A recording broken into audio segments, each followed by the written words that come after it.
আগে তো অনেক সমস্যা নিয়ে এখানে এসেছিলিস। এখানে থেকে যা বলা হয়েছিল সে সমস্যা সমাধান হয়ে এবং আগের থেকে অনেক ভালো আছিস বেটি।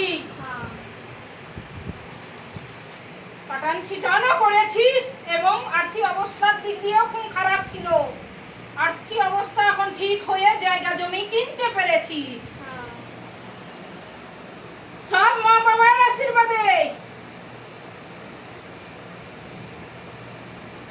যে জায়গা নিয়েছিস জায়গাটা ভালোই আছে, কিছু টুকটাক সমস্যা আছে, সমাধান হয়ে যাবে বেটি।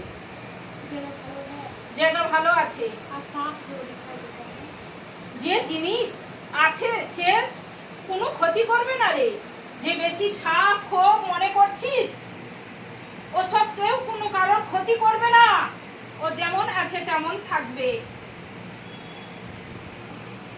ভয় করতে হবে না বেটি।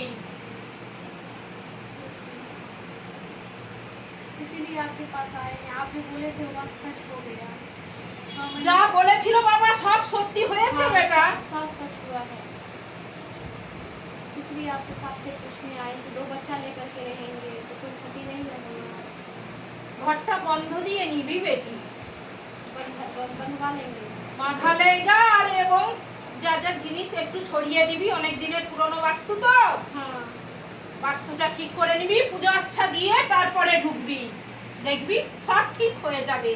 हमारे जो गए हैं उसमें बहुत लोगों ने कुछ क्षति पहुंचाएगा। কিচ্ছু ক্ষতি হবে না বেটা, সব কিছু ঠিক হয়ে যাবে। প্রচন্ড ভয় পাচ্ছিস, দুটো বাচ্চা নিয়ে ওখানে থাকবি। हाँ। ভয়ের কিছু কারণ নেই। बाकी ভালো আছে। মাটি ভালো আছে, বন্ধন দিতে হবে এবং সর্ষে বালি নিয়ে যাবি এখান থেকে। ঘি কাঠ পুরাতে হবে বেটি, পুজো করবি, হুম করতে হবে, হুম যজ্ঞ করে তারপরে বাড়িতে ঢুকবি, পুজো আচ্ছা করতে হবে। সব ঠিক হয়ে যাবে বেটি, আগের তুলনায় অনেক ভালো আছিস আর সব ঠিক। জয় মা, জয় মা, জয় মা, জয় জয় মা, তারা মা।